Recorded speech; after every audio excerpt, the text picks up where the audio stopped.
What is up, YouTube? Cam, the Token Trans here, bringing you a brand new video.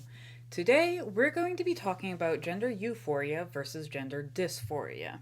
Usually, when you hear someone talk about the trans struggle, it isn't very long until dysphoria comes up. Gatekeepers to the trans experience will say that only people who experience dysphoria are trans, and a lot of times it's used in the layman's explanation of what it means to be trans. If you're watching my videos and still somehow unaware of what dysphoria is, the general definition for dysphoria is a sense of unease or general dissatisfaction with life. When applied specifically to transgender people, dysphoria is the dissatisfaction or unease with the body, other physical attributes such as your voice, or the social experience of your birth gender. Sometimes dysphoria is the driving force between people getting surgeries, such as bottom surgery or vaginoplasty or phalloplasty, or top surgery, such as trans men getting their chest reduced or trans women getting their chest enhanced. It could also be the reason behind why trans men bind or pack. It could also be the reason behind why trans women tuck. Dysphoria is generally a negative emotion and has been referred to as hating your body or your birth name or whatever other expectations that your gender assigned at birth may bring.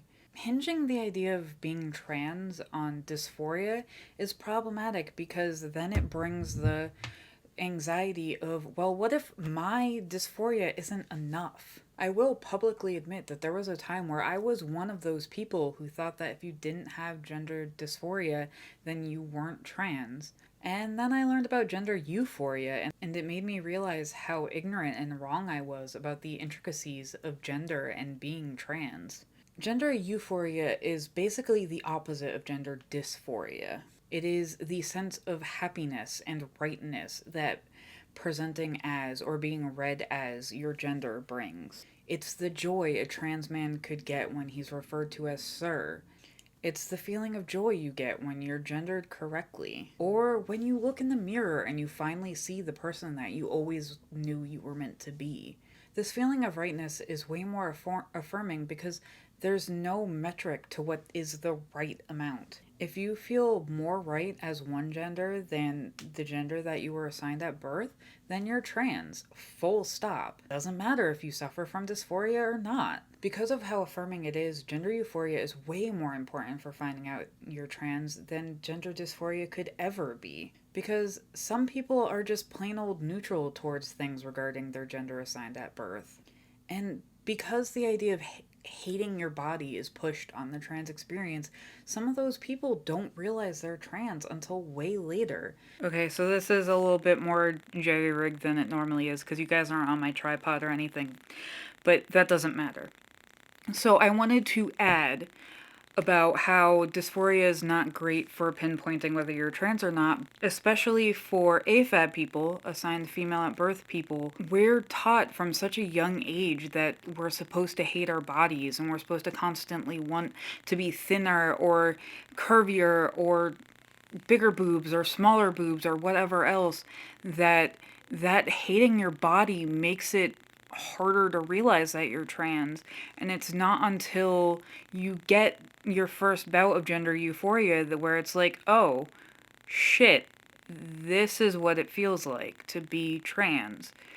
So I really think that gender euphoria should be talked about more. I think it should be focused on more. I think we need to focus less on dysphoria, especially with AFAB people, but really just in general, because focusing on the positivity, focusing on the, oh shit, that's it, I think that is way more helpful to the trans community and really humans in general.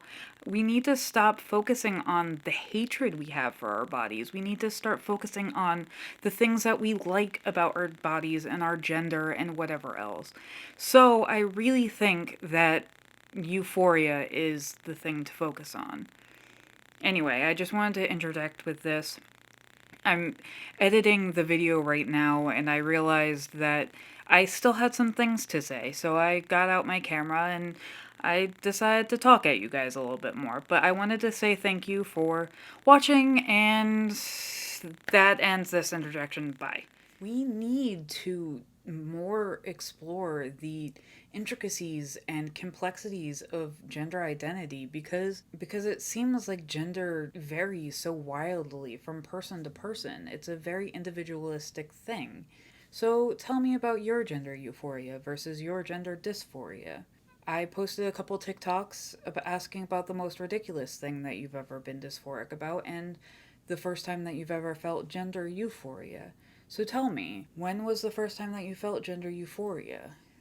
When was the first time that you ever felt gender dysphoria? What was the most ridiculous thing that you've ever felt dysphoric about? What was the most ridiculous thing you've ever felt euphoric about? Just tell me about your experiences in the comments below. And just as a reminder, I have a Redbubble store. It has a bunch of designs like this one and this one. I have a myriad of social medias. They're both the link to that and my Redbubble are in my bio.fm. And I have a Discord for trans people and allies. The link to that is also in my bio.fm.